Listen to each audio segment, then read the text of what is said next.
Il y avait une fois un homme normal qui vivait une vie normale. Un lundi matin, l'homme apprit qu'il n'avait plus que 7 jours à vivre. Pourquoi allait-il mourir et de quoi? Cela n'a aucune importance. Le lundi, l'homme passa sa journée à planifier ce qu'il allait faire dans sa semaine. Qu'est-ce qui est essentiel dans une vie? À quoi donner la priorité, dites-moi? Le soir arriva et l'homme songea tristement qu'il n'avait pas vraiment vécu ce jour-là, car planifier est important, mais ne faire que planifier, ça n'est pas vivre. Alors l'homme descendit dans sa cave et se saoula avec un vin d'Alsace. Le mardi, l'homme décida de recourir à la philosophie. Il voulait comprendre pourquoi l'on vit et comment l'on doit vivre. Savez-vous cela, dites-moi? Il passa sa matinée à la bibliothèque de son quartier et l'après-midi sur Internet.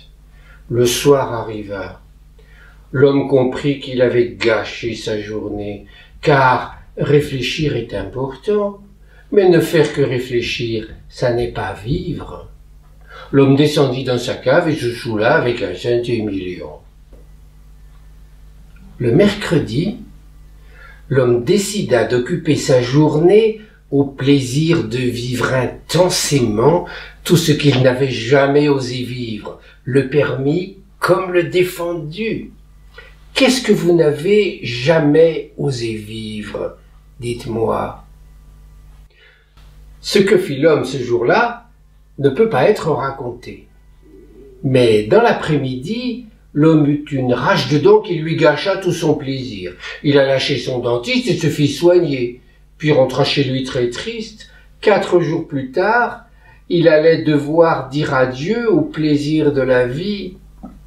Alors il descendit à sa cave et se saoula avec un whisky japonais. Car vivre dans le plaisir est important, mais le plaisir est éphémère. Le jeudi, l'homme se réveilla avec une pensée terrifiante. Que resterait-il de lui après sa mort? Que restera-t-il de vous après votre mort, dites-moi?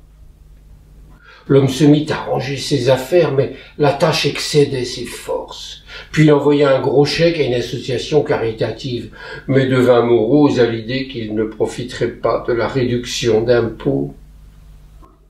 Le soir arriva. Écrasé par la vanité de sa vie, l'homme descendit à sa cave et en tira une bouteille de vieil Armagnac. Complètement chou, il s'écroula sur son lit. Le vendredi, l'homme tomba dans le désespoir. Il maudit cette vie mauvaise et illusoire qui ne débouche finalement que sur la mort. Éviterez-vous la mort, dites-moi?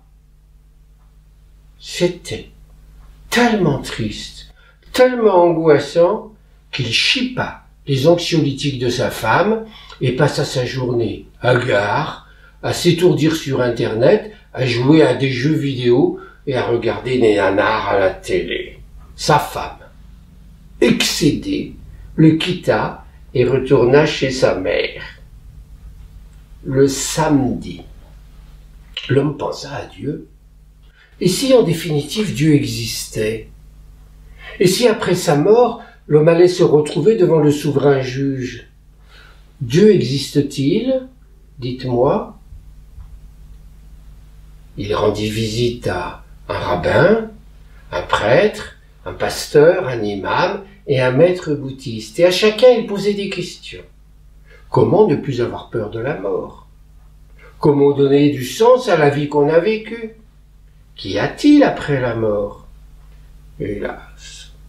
Tous lui parlèrent de Dieu ou de la réalité ultime, comme s'ils savaient qui était Dieu et ce qu'était la réalité ultime, et tous le pressèrent de mener son dernier jour de façon conforme à leurs croyances philosophiques ou religieuses. Alors l'homme écœuré rentra chez lui. Mais dans la nuit, en se réveillant, soudain, l'homme réalisa qu'à la pensée de sa mort, Il avait vécu 6 jours pour lui seul, jamais avec les autres. Nous sommes tous à notre dimanche matin. Qu'allons-nous faire aujourd'hui du temps qui nous reste à vivre? Eh bien moi, je vais vous dire ce que fit l'homme le dimanche. Comme sa femme, bourrelée de remords, était revenue à la maison, il la pria de lui apporter le petit déjeuner au lit. C'était l'un des rêves de sa vie. Ensuite, il écrivit à sa famille et à ses amis pour leur dire qu'il les aimait. Il prit un moment de silence pour parler à Dieu sans même savoir si Dieu existait.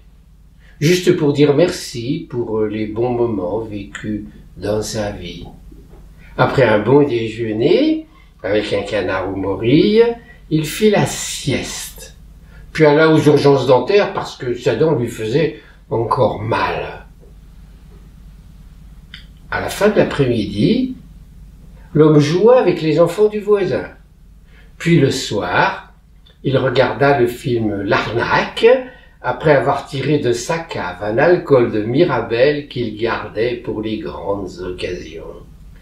Et enfin, il se coucha le cœur léger.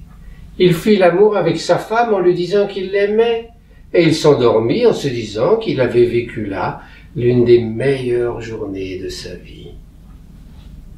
L'histoire ne dit pas s'il mourut le lundi matin.